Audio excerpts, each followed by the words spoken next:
Julie Wiley. She's from Minnesota, and it's called Cherishable. Hi, folks. We're back here, and our next guest is taking her experience of the final years with her mom and really inspiring others to focus on their legacies. And she's doing it with her book, Cherishable. Now, since her last appearance here on Minnesota Live back in August, her book, A Guide for Caregivers and Patients, won 4 E-Lit awards that honor digital books. And Julie Wiley is here now to talk more about the importance of planning your legacy. And we were just talking during commercial break, even establishing what your legacy is, because I don't think a lot of people really give this a lot of thought. Exactly. I was thinking about that in anticipation of being here. Thank you for inviting me back. Thanks to Mike Marcotte for the invitation. I love being on TV with you. We like having you. Oh, well, thanks.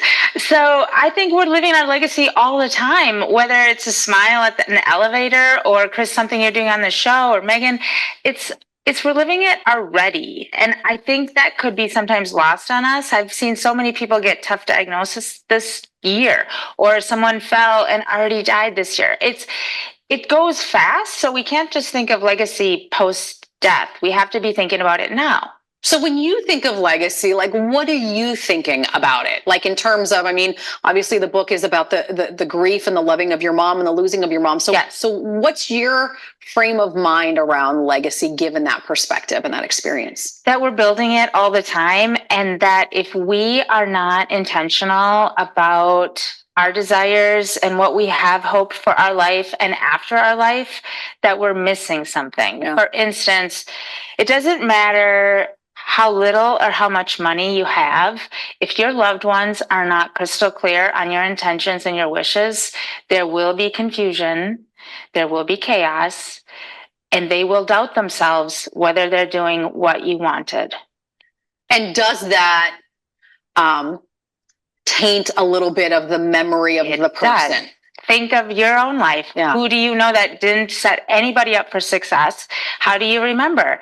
Oh, it was really a mess. I was dealing with everything. It's so stressful. I don't know what to do. I'm doubting myself. And then those people start to have their own issues of excessive behavior and whatever you choose to do, and get into their own trouble. And it's just a ripple effect. So if we can be clear, that is the biggest gift you can give, because the only thing that ends up lasting is love. Feels good, man. The only thing.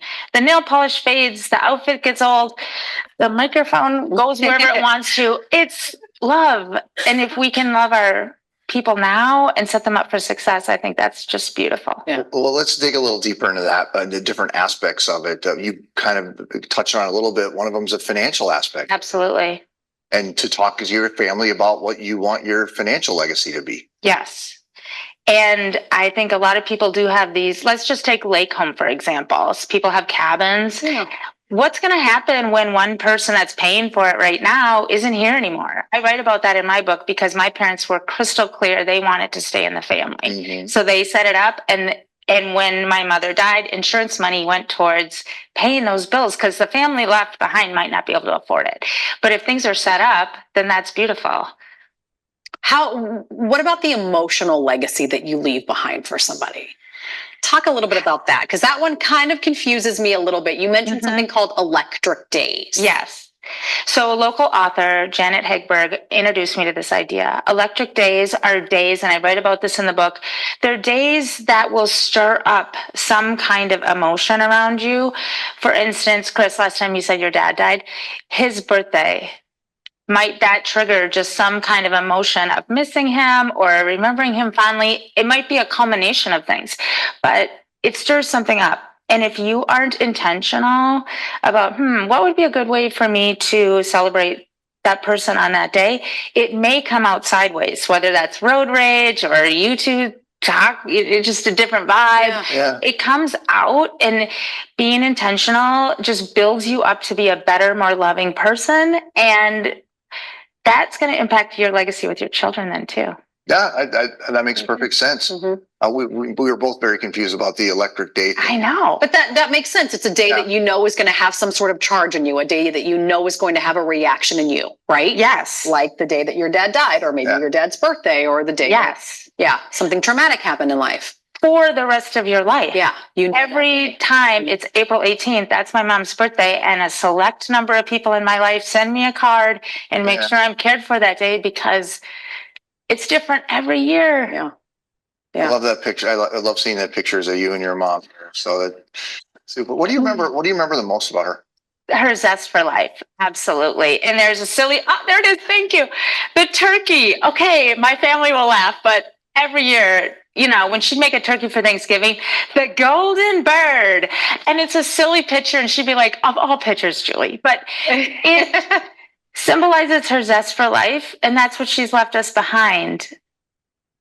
I love the picture. You're right, though. It's the weirdest pictures that. So weird. It's the weirdest pictures that sort of stick in your head. And, you were talking about my dad earlier. And I have this picture of him when he was like in a robe and we were sitting outside. It looks like straight up 1970s, the weirdest picture. He's just sitting there in a robe. And I'm like, what the hell was even happening there? But like, that's one of the only ways I really remember him is because of that silly picture. So, I love that. Yeah. The robe. The robe. How do you think that relationships that we have today impact legacy moving forward? Well, if we can be honest now, it helps later. Yeah. And it doesn't matter your finances, your age, your health. You can get in a car accident and die today. It does not matter. You have to be so clear about your love for people and your intentions, your hopes and your dreams. And what's cool is if you're living and thinking about your legacy, you can have the ability to maybe tweak some things in your life and maybe change what that legacy is if you don't kind of like how it's been. If not now, So that's when? powerful. Right? Yeah. There's a quote, if not now, when? Yeah. Julie, thank you. Thank you. It's great to have you back on. We will put a link so that you can order Julie's book on our website at minnesotalive.com. That's the third time I listen to that. And each time I do, there's like a new point. And if not now, when? Okay, that's Mike's plug and that's Evelyn's plug. What I remember her saying, and maybe you're not in a good space right now to write this, put it in your calendar in another month. Ken and I talked about this last week when I was up at our cabin, and I said, I'd like to be at a picnic table at Gooseberry State Park with a big yellow, so Mike, I might not be signing up for next week, but then I'll arrange a personal, appointment. So thank you very much. Thanks for getting that up there. Oh, yes. So if you're next Sunday, if you want a deadline, there it is. We talked about it for weeks. Evelyn in week 1 said, just do it. And Mike, there's a sign up sheet there, and that would be for next Sunday, the 21st after worship. We do have a very interesting speaker coming next week. I'll do that plug right now. It's Earth Day, right? Well, she's going to be talking about green burials. So if you ever wanted to learn anything about green burials, there's a whole bunch of things out there. There's natural deaths, natural burials. We all know. So anyways, that's next Sunday, but please sign up if you believe next Sunday, I'm going to be ready to read it. So, okay. We're going to move forward into some book reviews. At the beginning of this 6-week series, we encourage St. Lukers to read a book regarding our series, Facing the Inevitable, Living Well and Dying Well. Julie Mull graciously provided a very extensive list of books right here in our St. Luke library. And I was very lucky to have the librarian be down there one Sunday and help me I had looked at her list and had starred a few that I really was interested.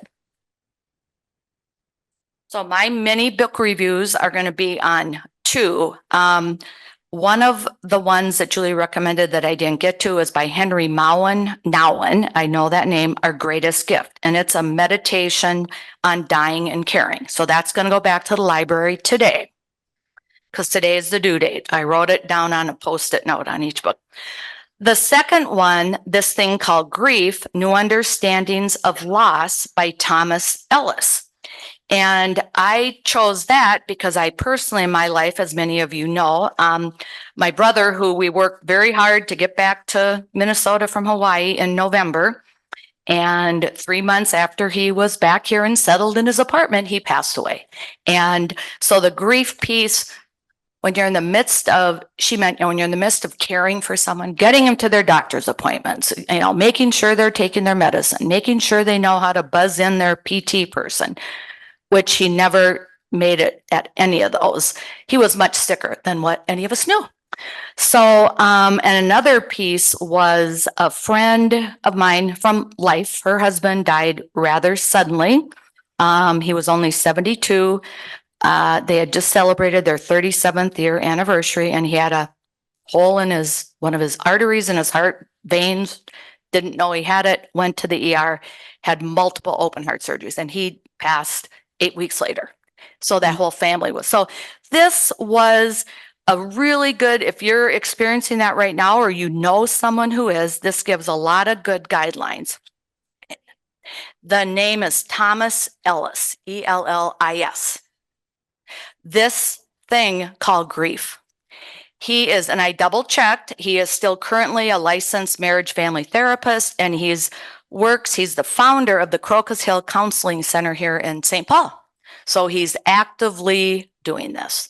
And I will share one poem that he posted in here. It's great stories at all sides. Time is still standing still for me. I actually had a crisp and green salad and a bottle of wine with this friend Cheryl last night up on our patio deck. Time is standing still for me, looking back at what used to be. Thoughts of them are whirling in my head, looking forward with such dread. Can I move on without letting go? Sometimes I don't see how, so are memories enough to carry me through? Oh, how desperately I miss you. What can this future hold for me now? I wishing it would always be the family that we were before, the family that we are no more. Time is standing still for me, imagining how my new life could be, holding you both within my heart. We will truly never be apart. And that's written by a mother who was in a car accident. Someone rear-ended her. 3 children and her husband were with her. 2 of the children died from that accident. So time is standing still. And my friend last night just said, and she talked in that video about remembering the anniversary, year. Well, yesterday, Cheryl said, I had a terrible day. It was the 6-month anniversary of Tom dying. It's like, okay, I could have put that in my phone. I could have sent her a text, but anyways.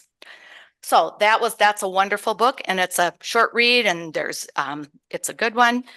And then the other one that was very much in tune with our subject this series, A Better Way of Dying. When your living will is not enough, how to make the best choices at the end of life. And this is written by a doctor and an attorney. Their names both happen to be Fitzpatrick. Now, I'm not sure if they're siblings or exactly what. I guess I didn't dig through that well enough.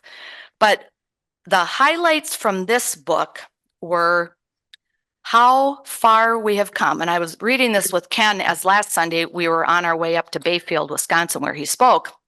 And so he got to listen to me read. There's a section on the names, and I had to dig up the stories. I'm going to say the 3 names, and he has the story. They're both women. They have the stories. Remember Karen Quinlan, 1975. I think everyone in this room probably does. Nancy Cruzan. I had to look her up a little. That was in 1983.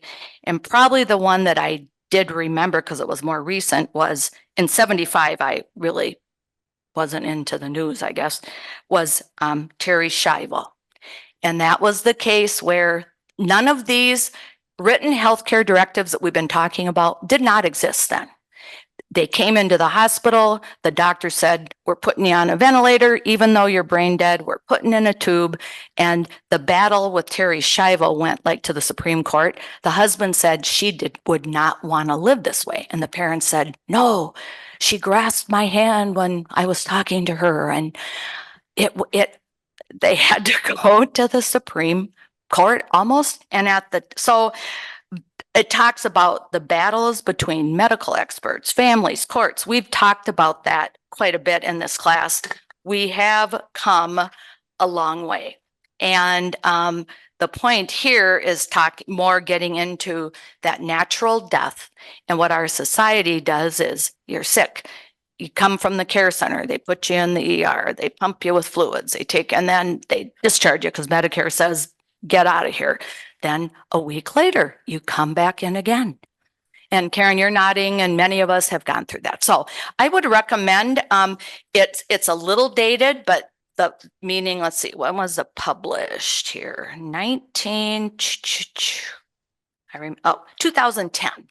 And I go, okay, that's only 14 years ago, but how things have changed. So if you want to read a little bit about the history, and Karen Quinlan is the story she points to. She was 21. She stopped breathing and went into a coma after her friend's birthday party. She never, that was it. And her right to die wasn't in the books at that time. So that was a year. So, okay, Peter. Oh, okay, because he shared, he'd love to share his review. Would you like to come up here, or I can bring the mic to you? Okay. Okay, good. Yeah, no, this is our time, It's dangerous. Put me up. Okay, should I set my phone? As you all know, it's Well, dangerous. okay, I agree. Julie, when you've heard enough, do this. That's this. I'm wearing my "Remember Ukraine" shirt today. No, I don't care. You remember the Ukraine? Let's not forget it. Struggling, and cannot believe that one or two people in the United States Congress can hold up helping out Ukraine. But it's where my parents came from. Here's the book. I gave one to Julie, and I bought 3 a couple of days ago because we keep running out of buying this book. Barnes and Noble still has 3 or 4 more. It's in that you go straight back to almost walking into the CDs and stuff, and it's in psychology. There's a long thing of psychology and self-help, and it's at the far right end corner, and you look in there and you'll find more copies of The Art of And I also made 4 or 5 copies of going through it for a group I was working with, and in 12 sheets of paper, 48 pages from the book, I went through and made a little small copy. So I'll be happy to give these to anyone who wants them. Name the title and the author. The Art of Dying Well, a Practical Guide to a Good End of Life by Katy Butler, Katy Butler. Couldn't believe it wasn't on the list, Julie, that you put together so well, as you always do. But now you've got a copy, and I want to talk about it. Carol found it and researched and found it and used it in 2 or 3 of her book clubs for discussions that were just as lively and full of laughter as we were that first day that you led, that first day of this group. It was just, we laughed and we had fun and talking about a most serious of all kinds of topics. And I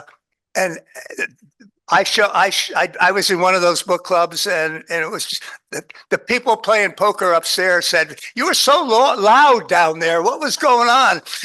And so we were talking about death and dying and having a good time and learning a lot from each other. So there are four key themes, and I want to read you a couple of the blurbs on it. 4 key themes. And they've already been mentioned by the books you've talked about and are dead on with the purpose of this 6-week session. Practical. It is practical, as in a practical guide to a good end of life is a subtitle. It's practical and spiritual, deeply at the same time. Very practical.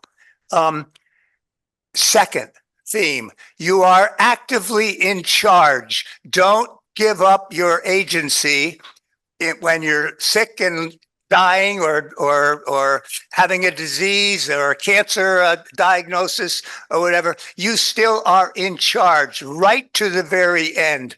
You can be in charge, and that's a theme she weaves through the whole book. Don't let the doctors do a procedure if you're not sure you know what the outcomes will be and how you will, the quality of your life afterwards. And beware of hospitals.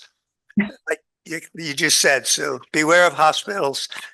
And there's a whole section in there on how to create a home comforting environment for the last hours in a hospital and really to overcome the coldness of a hospital and make it a personal, sacred moment there. There's a whole description of how to do that. Third theme that runs all the way through it is the shift from cure to care. Right? I've been going through this with lots of friends who are going through tough moments. We all have at our age, of that decision. Shall I have another procedure done by my doctor? They keep telling me I should do so. You can say no. And at some point, you make a decision with help and support that that's it. The quality of life it's not, as you've been saying, it's a theme here. You don't need more time. You need quality time. You don't need to live 10 more months or whatever they say. What kind of quality of life will I have in that? And so that's the third theme, that shift to care, which is now we're talking about palliative care and hospice. And there are huge sections in the book, and I pulled out a lot of that for this shorter version on the distinctions between palliative care and hospice, and the myths about hospice and the realities of hospice. All in the book. And the fourth one is, I'll just read the quote for the last days and hours. How to make death and dying not a medical event, but a sacred rite of passage. How to make death and dying not a medical event, but a sacred moment and storytelling rite of passage. So that's the book. Let me just read some of the comments about it. From the Washington Post, Butler's factual no-nonsense tone is surprisingly comforting, as are her stories of how ordinary people like us belongs on the same shelf, how ordinary folks confronted difficult medical decisions. Her thoughtful book belongs on the same shelf as Atul Gawande's Being Mortal, it's back there, on Barbara Ehrenreich's Natural Causes. From Barbara Ehrenreich, no, you won't survive your death, but you sure can live until the very last moment without the pain and humiliation that inevitably accompanies an over-medicalized dying process. Katie Butler shows how, and I am profoundly grateful to her for doing so. Here's from a professor of medicine at Stanford, head of a whatever. This is a book to just devour, discuss, dog ear, and then revisit as the years passed. Covering matters, here's your list: medical, practical, financial, and spiritual, and beautifully how they intersect. Practical matters, medical, financial, and spiritual. Katie Butler gives wise counsel for the final decades of our wild and precious lives. The final decades. A crucial addition to the bookshelves of those seeking agency, comfort, and meaning. The art of dying well is not only about dying, it's about living, that word came up all morning so far, about living intentionally and in community. And then finally, another professor from Dartmouth. This is the best guidebook I know of for navigating the later stages of life. Katie Butler's counsel is simple and practical, but the impact of this book is profound. So I've read a few books by Rabbi Stephen Letter, and this one in particular is about writing legacy letters. So he is a rabbi in a very large temple in Los Angeles. He said he's done over 1,000 funerals. He's conducted classes to help people write legacy letters. And so he has 12. So it says, "For you when I am gone, 12 essential questions to tell a life story." And then he has the 12 chapters and with the question. And what's wonderful is that he has snippets of people answering the questions and what they wrote in their legacy letters. So then I made a little handout with the 12 questions, a little space for you to write notes or whatever. But so I'm just going to read them real quickly so you can think about them. What do you regret? And I'm like, why did he start with that one? But this one was a good one to start with. When was a time you led with your heart? What makes you happy? What was your biggest failure? What got you through your greatest challenge? What is a good person? What is love? Have you ever cut someone out of your life? How do you want to be remembered? What is good advice? What will your epitaph say? And what will your final blessing be? So I'll put these, I'll put those in the back. I don't have this in the library yet. It's on my list of things to buy. So I'll have it in a while. Okay. Thank you, Julie. And those 12 questions could be a great starter. That list of 20 questions, how to write an amazing legacy letter, that might be a little overwhelming. But anyone else read a book or have a book that they'd care to share? Karen? One of my friends is currently dying from pancreatic. One of my friends is currently dying. Is currently dying from pancreatic cancer, and so I told her that I would go to the Gadner Center to what's the first name? The comedian that died, and there's a center here for Gilda. Yeah. I told her I'd go there. And this is a complicated story, so I'm not going to go into all of it, but I told her I'd go there and see what resources they had. They referred me to this place called Brighter Days that's in Eden Prairie. And I don't know, maybe it sounds like some of you know about that place, but they said that they refer everybody there. And I looked at it online and it's free.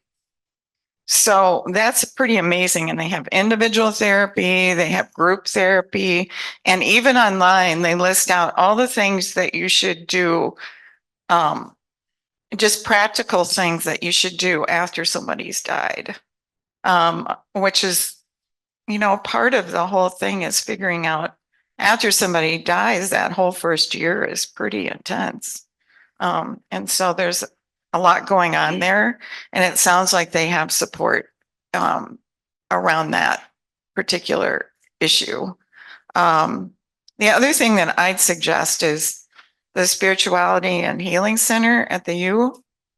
I haven't heard it mentioned, but I haven't been to all these sessions, and they are. I've been through their mindfulness-based stress reduction course. It's an 8-week course, the official Cabot Zen course. And that creates some helpful, just meditational kind of perspective in your life that can be really helpful through a lot of crises. And I have only taken that course, but they offer a lot of different courses. So those are two things I offer. I brought in another handout today. It's from Pat Miles' book, Before All Is Said and Done. So I'm working on getting a copy of that book. But she has a list of resources. So that's what I have the handout of. And it has a little note about Brighter Days. Yes, Grief Center provides free grief support resources, programs, and services for youth, young adults, and adults who are grieving the death or terminal diagnosis of a beloved family member or friend. They mentioned that they have support services for caregivers, which is another whole component of this. And what's nice about this resource is Pat Miles has a few Minnesota resources here. Thank you, Julie and Karen. So any final thoughts? You could go have a cup of coffee. You could sit at the table and start your legacy letter, or you don't need me to tell you what to do. John. Just a comment on this 5-minute video clip that we saw. That is not what my concept of a legacy letter is. That was dealing more with the financial aspects, not with what Evelyn, I think, was talking about. So that's just my comment. So. Yeah, and I want to tell an Evelyn story. Okay, hi Evelyn. Are you in Tetons or Glacier? Is that Jenny Lake or? Yeah. Okay. Okay. She's in White Zone. Can you hear me tell the story about you? About 2 or 3 years ago in Adult Forum, there was a woman came in, and there were about 15 or 20 of us, probably some of us in this room now, who attended 3 sessions in a row on using this book, Celebrations of Life, Ethical Wills, Legacy Letters. And it's 34 pages, and it's a workbook for sharing your values and love. So here's another book. Huh? I forget her name. It's from the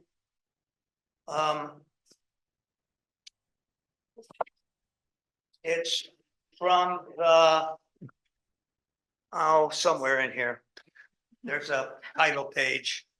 Anyway, and so we all wrote one then. And then there was a group of men, old men in the church who were meeting together, and we wanted to have our own session talking about these issues. And so we invited Evelyn in, because she's good at it, to run it for us. And with the book, it's 33 pages of overwhelming every possible topic in the world. Your thoughts for your legacy, for your children and grandchildren and great-grandchildren. And I just found it overwhelming and too much. But page 33 had the final message, and it gave 5 examples, and it'll sum up what we've been talking about all morning. Can you find page 33 for me? And I went to page 33, and I'm going to read those five examples of a final message. Yeah, I've got a lot of stuff in there in a folder that my former wife and I had called Death Wishes.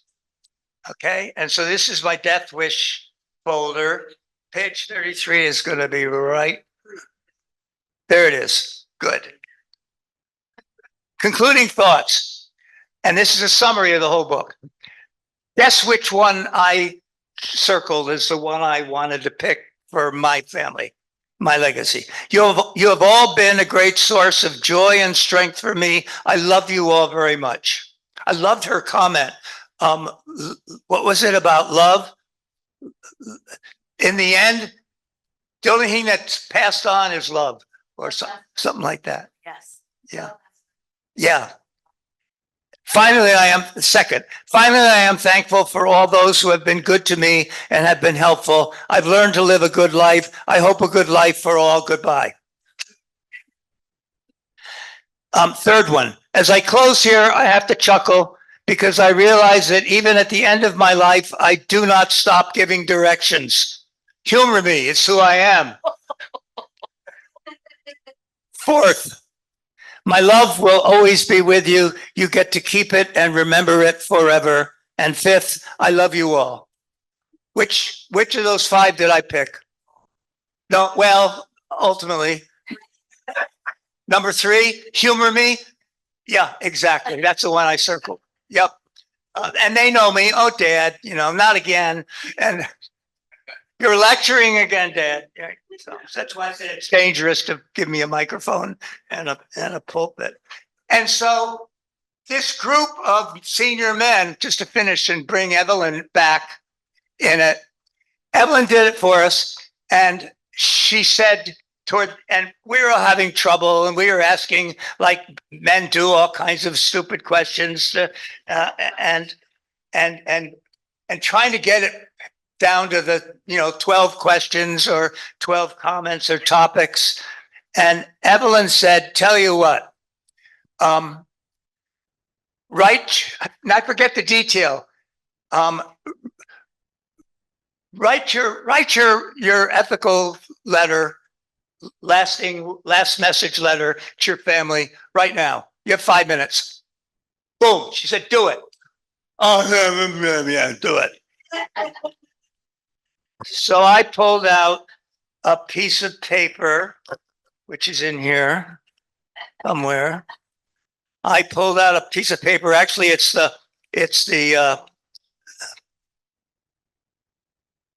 well, it's gone. It's in here somewhere. It's in there. That's your legacy. Yeah, I know. Legacy package. I don't know. It's on the Liberty Community Church.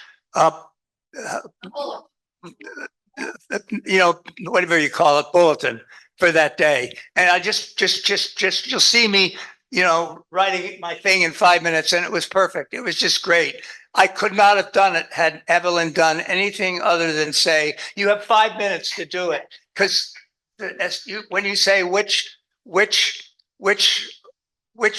book do you most like, or which do you, that got us to do it. And it freed me up to just write thing. Then I went back to my 1-page death wishes for my service, when and if there's a service after I pass on.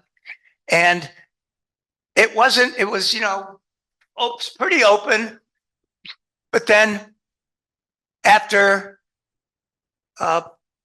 Hill, what's his name? And after his Kurt Hill's service celebration, it was simple and it was so him. And I was so me and trying to, well, here's a bunch of songs, the play, and here's a this and here's a that, and tell a lot of stories and laugh a lot and have a drink afterwards. And but Kurt Hill's thing helped me. So I went back and I have a big X in there. It's in that book somewhere. A big X on that sheet of paper. Do whatever you want, if at all. And that's evidence how to really get us motivated to get it done at the core of what jumps out at us about us and this assignment. Very helpful. Thank you. So thank you all. And thanks for participating in this series. Not the cheeriest, but it's a reminder, as you said, Peter, everyone in this room, and I know that Chris and I attended the funeral for Gail's son at Peace Presbyterian. It was an unbelievable, I just get shivers. And for those of you, he was killed almost instantly on that icy March 26th day, driving a car to work. He worked for Costco for almost 20 years. There had to be 400 people packed into Peace Presbyterian Church. And the majority of them were fellow Costco workers. I sat next to a guy and he said, yep, we were given permission today. If you can't be at work today, if you need to be there to support Charlie and his family. He was 38, 3 children, boys under 13. And simple, yes, he was a Grateful Dead follower.